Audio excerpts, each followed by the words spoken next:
저희 교회를 방문해 주신 손님 여러분, 방송을 통해서 이 예배에 동참하고 계신 또 여러분 모두를 진심으로 환영합니다. 어느 교회를 다녀봐도 저희 교회의 찬양대처럼 우리의 귀뿐만 아니라 마음까지 울려주는 감동적인 찬양을 주시는 분들은 안 계신 것 같습니다. 진심으로 감사드립니다. 하나님께 영광을 돌려주신 우리 찬양대 프레이스팀 모든 분들께 감사를 드립니다. 성령님께서 이 시간 우리 마음속에 친히 말씀하여 주시고 은혜 주시기를 간절히 기원합니다. 또 아까 손님 시간에 손님들을 소개해 드렸는데 이 자리에 보니까 또 너무나 반가운 얼굴이 계셔서 잠시 환영을 하고 말씀을 시작해야 되겠습니다.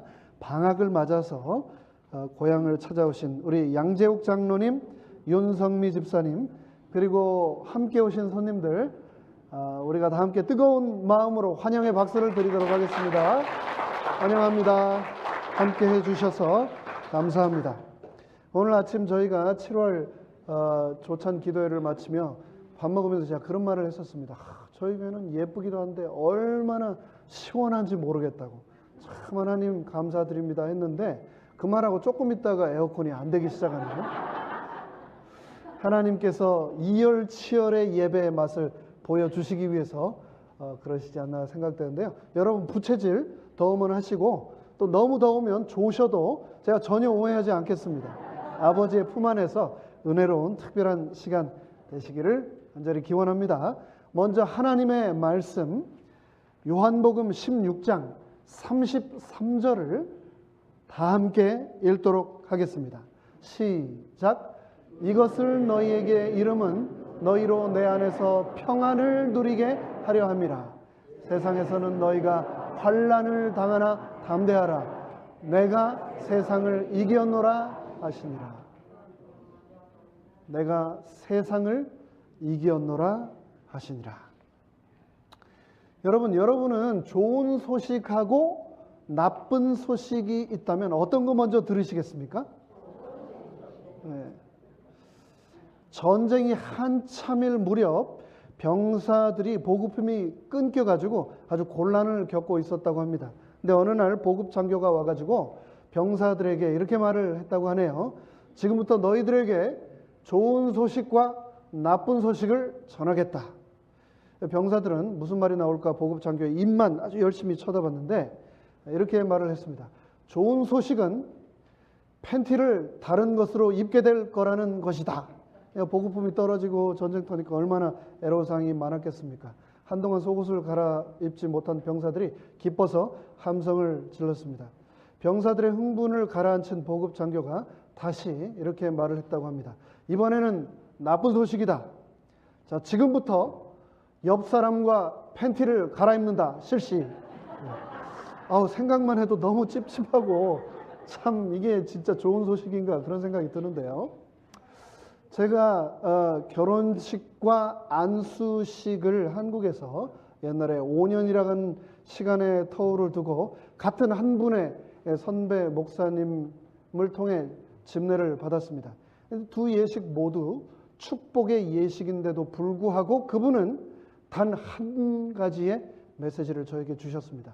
그것은 안수 목사로 평생을 살아간다는 것은 그것은 평생을 어쩌면 예수님처럼 가난하게 살 수도 있다는 것을 각오한다는 의미이고 또 예수님처럼 때로는 부당하고 때로는 억울하고 때로는 오해를 받으면서 살기를 각오한다는 의미다라는 말씀이셨습니다. 핑크빛, 축복만 가득 담긴 귀에 듣기 좋은 말만 골라서 포장된 메시지가 아니라 이를 악물게 하는 그러면서 다가올 시간에 대해 각오하고 다짐하게 하는 그런 메시지였습니다.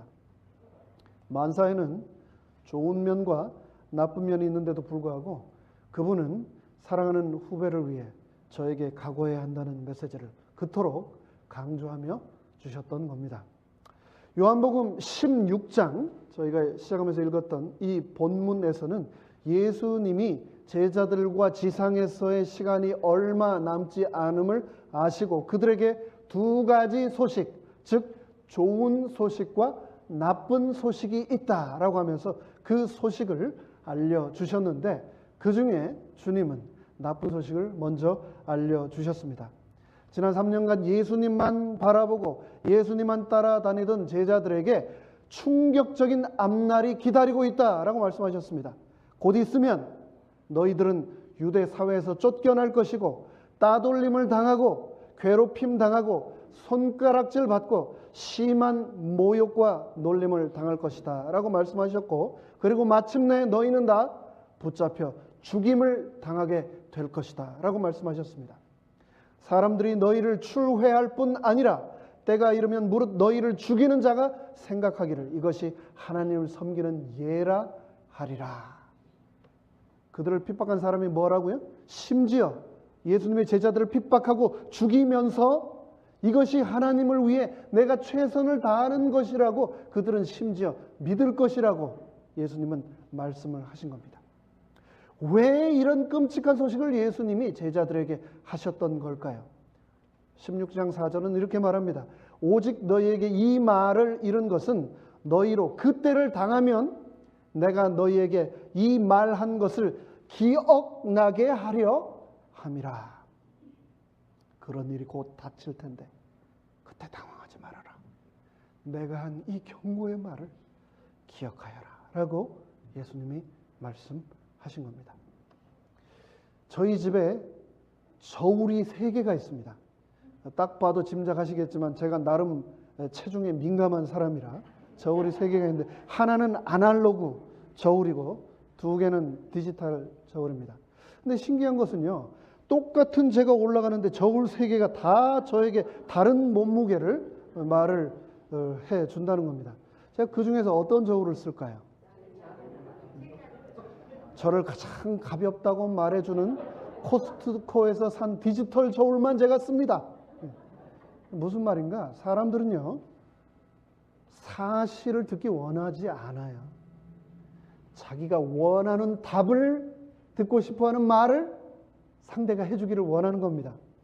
사람들이 왜 그렇게 많이 전보로 다니는지 아십니까?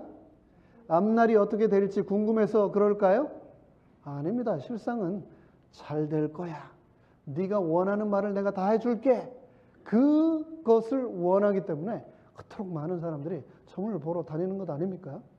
예수님도 사실은 제자들을 안심시키고 싶으셨다면, 제자들에게 인기를 얻고 싶으셨다면, 제자들에게 좋은 인상을 남기고 떠나기를 원하셨다면, 너희들 나 따라다니라고 정말 고생 많았다. 이제 고생 끝, 행복 시작이야. 조금만 더 참어. 이제 부자가 될 거야. 왕국에서 한 자리 내가 다 챙겨놨어. 그렇게 말씀을 하셔도 제자들이 안심을 할까 말까인데, 예수님이 정반대의 말씀을 하셨습니다. 고난이 임할 것이다. 그러자 제자들의 반응이 어떠했습니까? 도리어 내가 이 말을 함으로 너희 마음에 무엇이? 근심이 가득하였도다. 각오하고 나중에 막상 그런 일이 닥치거든 너무 놀라지 말고 견디어내라.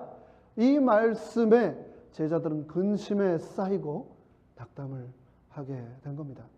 그런데 참 다행히게도 여기까지가 예수님께서 말씀하시는 나쁜 소식의 전부였습니다. 이제 좋은 소식을 들을 차례였습니다.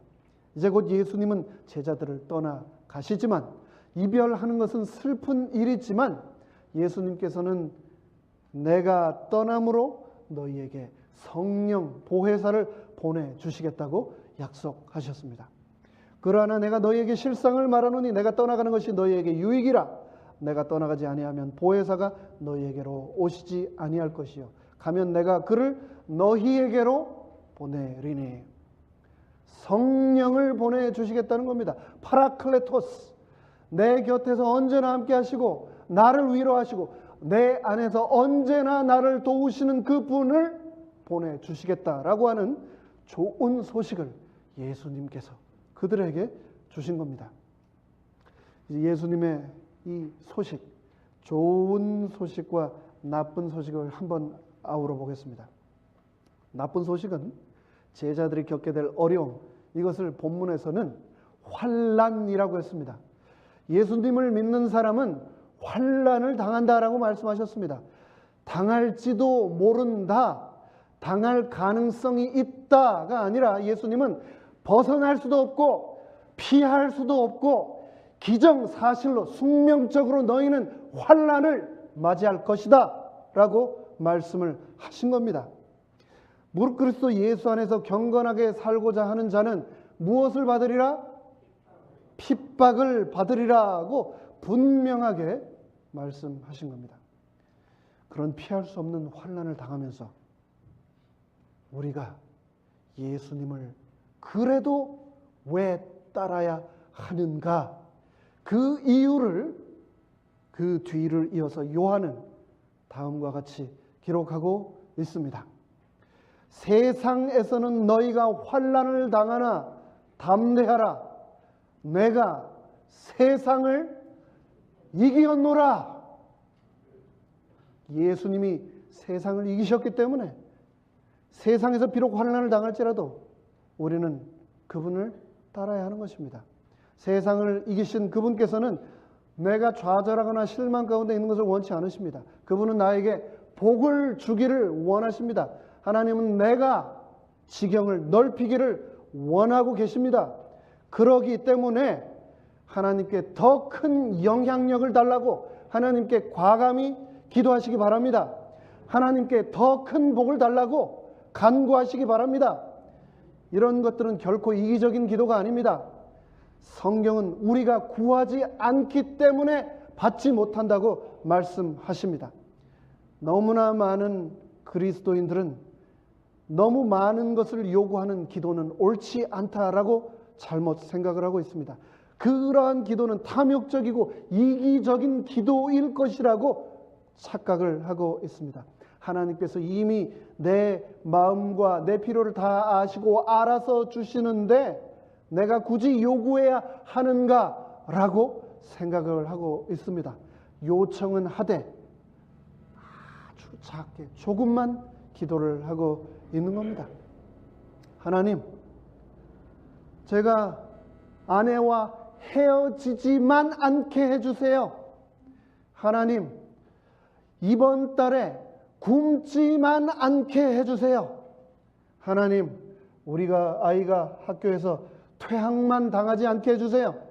하나님, 제가 양로원에만 들어가지 않게 해주세요. 하나님, 제가 치매만 안 걸리게 해주세요. 그렇게 기도해서는 안 됩니다. 세레투교회 모든 성도님들, 과감한 기도를 드리시기 바랍니다. 하나님, 제 필요만 채워주지 마시고 남에게도 나누어질 수 있도록 넘치도록 부어 주시옵소서라고 기도하시기 바랍니다. 하나님, 우리 부부가 이혼하지 않는 정도가 아니라 세상에서 제일 행복한 부부가 되도록 축복하여 주시옵소서라고 기도하시기 바랍니다. 하나님, 우리 아이가 리더가 되고 하나님이 주신 소명을 이 땅에서 온전히 이루도록 축복하여 주시옵소서라고 기도하시기 바랍니다. 예수님은 너의 믿음대로 될지어다라고 말씀하셨습니다. 너의 소원대로 되리라고 말씀하셨습니다. 우리가 작게 기도하면 그것밖에 받지 못하는데 반대로 과감하게 크게 기도드리면 그것을 다 채워주시겠다고 성경은 분명히 말씀하고 있습니다. 큰 것을 구하십시오. 마음속에 숨겨진 꿈을 구하십시오. 인간의 눈으로 불가능해 보이는 그 일을 하나님 앞에 무릎 꿇고 구하시기 바랍니다. 가족이나 친구와의 깨어진 관계를 다시 이어달라고 하나님께 기도하십시오. 병마에서 자유케 해달라고 기도하시기 바랍니다. 재능을 온전히 발휘할 수 있게 해달라고 기도하시기 바랍니다. 시편 2편 8절은 다음과 같이 말합니다. 나에게 구하라. 내가 한 조각을, 티끌을, 조금을, 그것이 아니라 내가 열방을 너에게 유업으로 주리니 너의 소유가 땅끝까지 이르리로다 라고 약속하셨습니다. 우리 인생에서는요, 묻어야 할 때가 있고 심어야 할 때가 있습니다. 묻는 것하고 심는 것 뭐가 다릅니까? 그거 아닌가요? 근데 아닙니다. 이 둘의 결정적인 차이는 뭐냐면요, 묻는 것과 심는 것은 앞으로 어떤 일이 일어나기를 기대하고 있느냐, 기대하지 않느냐에 따라 차이가 있습니다. 땅에 씨앗을 뿌리면서 이 씨앗을 묻어야지라고 하는 말은 맞는 것 같지만 틀린 말입니다. 씨앗은 묻는 게 아니라 심는 겁니다. 제가 전에 토끼를 한 마리 키웠었습니다. 그런데 제가 키우던 개가 물어 죽였습니다. 그래가지고 그 토끼를 저는 묻었습니다. 왜냐하면 그 토끼가 다시 살아나지 않을 것이라는 것을 제가 알았기 때문에요. 토끼가 되살아날 거라고 생각했으면 제가 그 토끼를 왜 땅에 묻었겠습니까? 사람은 누구나 시련을 겪습니다. 하지만 우리는 전능하신 하나님의 생명의 씨앗을 품고 있는 존재들입니다. 고난을 겪을 때 우리는 절망으로 땅에 묻힌다라고 생각할 수 있지만 사실은 묻히는 게 아니라 고난을 통하여 땅에 잠시 심겨지는 것이라는 것을 기억하시기 바랍니다. 하나님이 심으셨기 때문에 우리는 언젠가 이 땅을 뚫고 싹이 나고 꽃이 피고 열매를 맺으며 이 고난의 터널을 뚫고 나갈 것입니다. 요한복음 12장 24절에서 예수님은 한 알의 밀알이 땅에 떨어져 죽지 않으면 열매를 맺을 수 없다라고 말씀을 하셨습니다. 땅에 심겨지기 전까지 씨앗의 잠재력은, 생명력은 온전히 실현될 수 없습니다. 씨앗이 편안한 선반 위에 놓여 있는 한 그 잠재력은 결코 깨어나지 않는 겁니다. 씨앗은 땅에 떨어지고 자신의 무게보다도 훨씬 무겁고 두꺼운 흙에 덮이게 되어 어둠에 갇히게 됩니다.